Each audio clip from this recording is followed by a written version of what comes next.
Hey everyone, my name is Rooster, and welcome back to Mechabellum. Today marks the start of Season 5, and with that we have Update 1.8.0 to talk about. There's a lot here, so I'll timestamp all of the different topics below if you're looking for a specific one. Now, bear with me, I did catch a little bit of a cold as I was on vacation briefly, and yeah, bear with me if I sound a little bit different. Hello, Commanders. It may be hard to believe, but Friday, September 26th, tomorrow, marks the one-year anniversary of the release of Mechabellum 1.0. They've gathered some interesting statistics for us. Over the past year, we have collectively played about 34 million hours worth of games, which, if converted to years, is nearly 4,000 years. They've released a total of 56 patches, 10 major updates, including 4 season updates. They have added 7 brand new units, 3 new specialists, 5 new variants, and completely reworked 3 old units. During this year, they've made changes to every single unit, among which the most frequently changed were Arclight, Overlord, and Tarantula, all more than 10 times, and the least changed were Melting Point and Hacker, which both only got changed once. After these fun little stats, let's talk about Season 5. Mechabellum Season 5 has finally arrived. Season 5 will start on September 25th and end on December 18th. To avoid introducing significant gameplay mechanic changes in the middle of the season, starting from Season 5, they will change their previous strategy of 2 major updates per season to 1 major update and multiple minor updates. In Season 5, we will slow down the release of completely new systems and focus more on improving existing content and adding quality of life features. They've mentioned this before. I think it's a good strategy.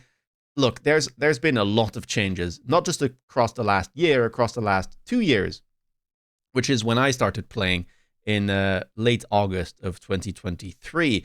The unit roster has doubled, I think, at this point. We've got new mechanics right from the unit reinforcements, which got introduced in early 2024, to the buildings that we recently saw, and a lot more. So, it's a very, very active game, and I think that's actually a good thing. 34 million hours worth of games for, a relatively small community still is amazing. So, yeah, it's cool to have these stats, and I'm looking forward to what Season 5 brings.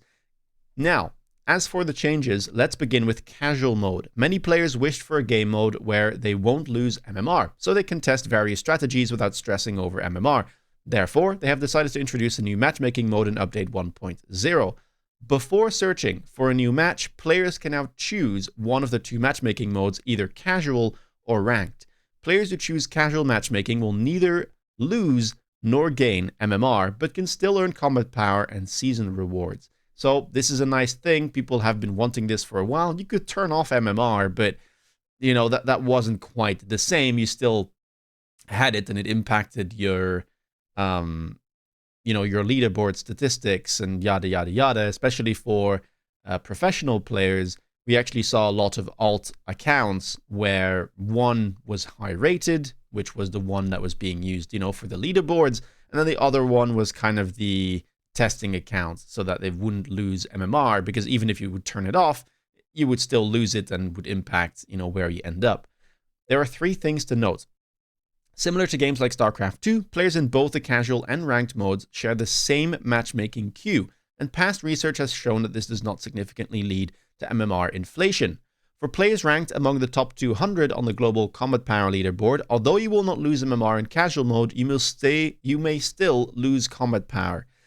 Now, about these 2 things. So basically, they are not splitting the queues, which I think is a good thing, because, again, it's not the biggest of games, and I think splitting the player base is just not a good idea for queue times, for one thing, and really, it doesn't matter that much. What will happen is that you will be queuing potentially into people that are playing for MMR, but you won't lose any.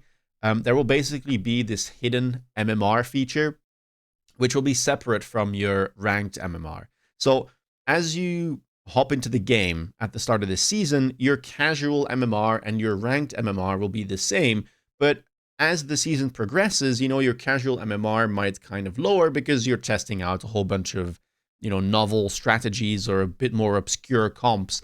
And with that, it means that you will end up maybe queuing into different people if you queue up for casual than if you were to queue up on ranked, where, you would be playing more seriously. So that is how it works. This Comet Power thing for top 200, look, I've been advocating for a while that I really do not like this. I don't think people should get punished for losing games in the Comet Power way. If you want that type of thing, MMR exists, right? It rewards you for winning and punishes you for losing. I've always said that Comet Power should be a reward mechanic like it is in many other games, because it progresses you through the season pass rewards, right? So you should always gain some, so you're incentivized to keep playing.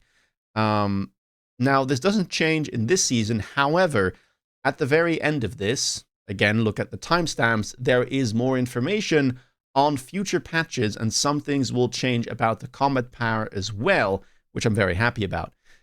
They also say in 2v2 battles, solo players without a pre-made team will not be able to use the casual mode during matchmaking at this time. They will change this in a subsequent update during Season 5. So, you know, it's not all perfect. Some things are still being changed, but I think it's a nice addition because people have been wanting this feature for a while. Now, Unit Remake, the Fire Badger. I did talk about this in my other video. Some things have changed here and there, so let's go over them. A brand new model, which I really do like a lot. It really does look a little bit like a badger or, you know, some type of animal now with the claws that it has. I really, really do like the remodel that they did. It has become a core unit and can now be freely unlocked and recruited in all game modes. So yeah, you'll be able to unlock it just like you are able to unlock things like Sledgehammers. For the time being, they are not going to be inside of starter packs. However, more information on that as well at the end when they mention future patches. Experience required for upgrade has gone up from 1,000 to 1,300, so it's now consistent with Sledgehammers. The hit points, has gone down by 11%, but you do gain a little bit more range. Now the base range goes from 60 up to 70, and the move speed has gone down from 10 to 9. I think what they did here is they want to make Fire Badger a bit more versatile than it was, because it really was limited to low range engagements before with, you know, its high speed and its very low base range. And so now they're kind of trying to take away some of the stats it had to enable that and still, you know, enable you to play it in those scenarios, but also allow you to perhaps play it in longer range games.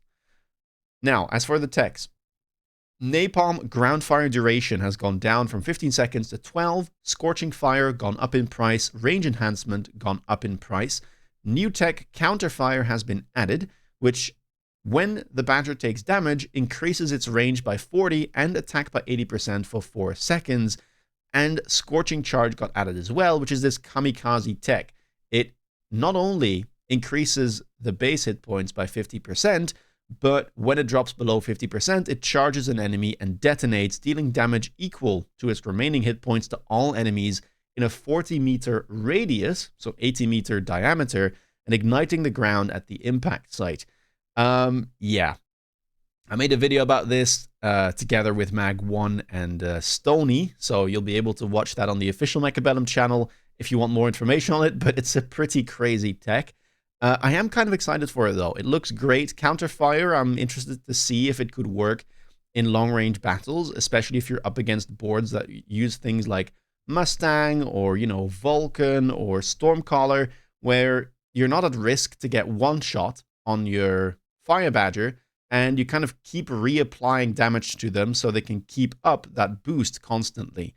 It might be interesting. You can get up to 150 range now, which is not insignificant. So there's definitely some stuff there to try out. As for some of the other changes, there's new music now, which, you know, corresponds to where you are, either during battle or within the UI. So, you know, always a nice feature. Season 5 rewards are there as well. Again, I made the video about that. So if you want to check out the specifics, you'll be able to find them there. There are some balance adjustments as well, so let's go over those. Sledgehammer. Mechanical Rage now will have a bigger movement speed modifier, up from 4 extra move speeds to 6. However, the attack interval modifier goes down from 1.5 to 1 second. Armor Piercing Shell also receives a bit of a nerf here, where the attack interval goes up So from plus 30 to plus 40%, but you do get a little bit more attack modifier from 200 to 225. Now, the dev note says, in the previous version, the combination of mechanical range enhancement, and armor piercing was too well-rounded, allowing a large number of sledgehammers to be effective against 80% of ground units, which led to an undesirable amount of sledgehammer spam at certain MMR ranges. Now that Firebadger has become a core unit, there are more options for countering light units in the early game. This finally gave us the opportunity to adjust the role of multiple sledgehammer techs. Now, Mechanical Rage will be more focused on high movement, aggressive play, while Armor Piercing Shell will be more focused on long-range sniping. We hope that through these adjustments we can further strengthen the specialty of Sledgehammer in different upgrade directions, which will make players' tech choices for Sledgehammer more strategic and also provide more opportunities to players to use other units in combination with Sledgehammer. So, yeah, it's one of those units that, when triple teched, was able to very effectively deal with just about anything. And what they're trying to do now is obviously reducing this attack interval modifier will make it harder for you to chaff clear, especially if the opponent goes for things like loose formation crawlers or shielded fangs, right? You won't be able to just power through that with sledgehammers, especially when clicking something like armor piercing, because that also, right, further increases your attack interval. I think it's a good change overall. I think Sledgehammer has too important of a role, frankly, as a kind of mid-sized stalling tank unit. Very, very good against just about anything, really. It's just nice to have a few of them on the board, even if untechted. And so making them too strong in some of their other roles, whilst still maintaining that kind of, base strength that they have when they're untechted, can provide some problems. So I don't mind this too much. We get the Fire Badger as well now, which is a more dedicated chaff clear tank. So yeah, excited for these changes, and I think it's a good thing. Phantom Ray, Sticky Oil Bomb, ground fire duration after ignition, down from 12 seconds to 7 seconds, which is a significant nerf for sure. And ground fire finally gets a change as well. The damage goes from 350 per second down to 290 per second. They say, since Fire Badger has become a core unit, there is now a pretty good amount of chaff clearing options in the game, which finally gave us the opportunity to reduce the damage to ground fire. I think this is fantastic. It's something that we've been asking for a long time, because fire was not just good against things like chaff, which would be kind of the intended use. It was good against, a host of mid-sized units. Level 1 sledgehammers died to it pretty quick. Things like marksman, arc lights, if they stood in it just for a little bit too long, they would die as well. And yeah, early game, the spell just really kind of created some trouble in that regard, right? It wasn't just killing the chaff, it was killing everything on one side of the board. So nice change there. We'll have to see how it impacts Subterranean Blitz on crawlers, which doesn't get a change here, because crawlers, I guess, did receive a nerf, but it's still definitely the strongest tech on that unit. I wouldn't have minded to see a small nerf to that, but I think now maybe you'll be able to click Subterranean Blitz as a response to boards that try to get by with only ground fire. Yeah, interesting to see how this is going to change the meta. Specialist, the effect of Fire Badger Expert has been adjusted to decrease Fire Badger's tech upgrade cost by 50 and get 1 rank 1 Fire Badger in round 3. So it's the same now as Sabertooth Specialist. Before it gave 10 range, I believe. Now you get cheaper techs, which is kind of cool, because I think a lot of the techs that they added now have some merit, and you likely will want to multi-tech your Fire Badgers in some scenarios. So yeah, that's going to be a nice thing to get your hands on, especially at the start of the season if you want to try out, this new Fire Badger. They also made some optimizations. There are some bug fixes. But now the kind of cool thing at the end, they are giving us a bit of a roadmap, which we haven't had before, but this is fantastic in my opinion. And it kind of allows us to start thinking about, hey, what can we expect moving forward? What are the planned changes, right, that Game River has in store for us? 1.8.1, expected to be released by the end of October. Unit variants, new Hound variant and new Raiden variant. So these would be the cards that kind of change the statistics of a unit, like extended range or assault or improved or mass produced. I think those cards are really interesting, and they add a lot of kind of depth to the game to explore once you've gotten kind of past that initial discovery phase of what all the units do. So I'm looking forward to that because, yeah, we definitely haven't had that many variants added, right? I think they mentioned earlier it wasn't that big of a number in the past year. So happy to see that more of them are coming. Combat power rule changes at last. Even if a player loses a match, they can still gain a small amount of combat power, and players will be able to gain combat power in PvE battles and custom lobbies. Fantastic. So finally, they're going to be kind of moving away from this combat power as a competitive metric next to MMR, which to me made no sense, and they're going to turn it properly into just a reward mechanic for the season pass, which is great, right? Incentivizes people to play no matter what, and yeah, I'll be happy to see that change for sure. Looking forward to it. Matchmaking changes. Solo players will also be able to engage in 2v2 battles in casual mode, which currently won't be the case. In 2v2 ranked mode, solo players without a pre-made team will lose significantly less MMR if their teammate prematurely surrenders. Again, this is not planned for now. It's planned for the end of October. And also, they are going to give a massive UI improvement with building damage statistics. Or not a massive UI improvement, just a small one. But it's still nice, I guess, to be able to see, how much damage your turrets have been doing. 1.8.2 expected by the end of November. Fire Badger will be available in starter packs in this update. Unit variants, more will get added. A new Void Eye variant and a new Farseer variant. Again, exciting stuff. And another UI improvement where players will be able to view the past reinforcement card offers. This actually does have a little bit of meaning to them, because for those that don't know, card variants, for instance, can only show up once, basically, or only one variant can show up in a given game. What that means is if you see extended range Sledgehammer, that is the only variant that will be able to show up during a game.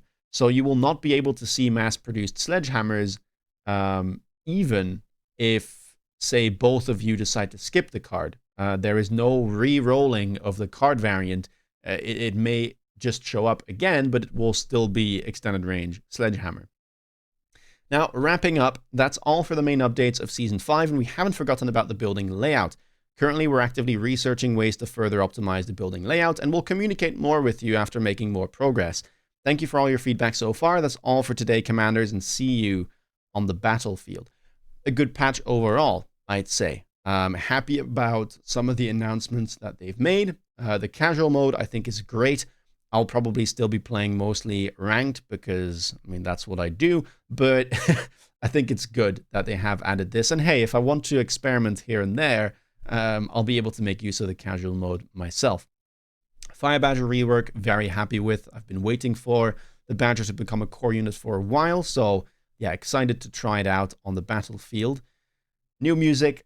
I mean, it's fine. I don't really use it because it gets a bit repetitive, but I think it's good that they are adding more because at least it'll be a little bit less repetitive that way. The Season 5 rewards, I already said, they're fine. I would say maybe if I'm being generous, like a 6 out of 10. Nothing too insane in there. It would be cool if we actually got something for the 1-year anniversary, but I guess we'll see that tomorrow if anything is planned. I have no idea. Balance adjustments, Sledgehammer, kind of trying to prevent this mass Sledgehammer spam that we'd been seeing. So I think that's good without really losing that core identity of the Sledgehammer. A bunch of nerfs to ground fire, both in terms of duration of fire bombs and things like the napalm on the Fire Badgers, but also in the damage it deals per second, which should benefit kind of the mid-sized units, which previously would just burn to a crisp as well. Also, Subterranean Blitz not touched, so should still be a very, very powerful tool to make use of, right? After the nerf to loose formation, that tech has been flying under the radar for a little while, and I do think it'll be effective, perhaps even as a counter to fire to at least allow the crawlers to get through with a few hit points remaining. Badger Specialist, little change now is the same as Sabertooth, which is nice. And then especially kind of the roadmap that we have here. New variants have been planned, which is great. Comet Power rule changes, I think, will be fantastic, even if, you know, just a small change, but I do think that it matters. And Fire Badgers, keep your eyes out for this patch by the end of November, which will add them into the starter packs. All right, that is going to be all from me. If you liked this video, please leave a thumbs up and let me know down below what you think of the patch, which is the thing that you're looking most forward to or the least. Let me know. If you want to stay up to date with latest content, please consider subscribing. If you want to see me play live on the new patch, because I will be live today, check out my Twitch. And with that being said, take care, guys, and see you in the next video. Bye-bye.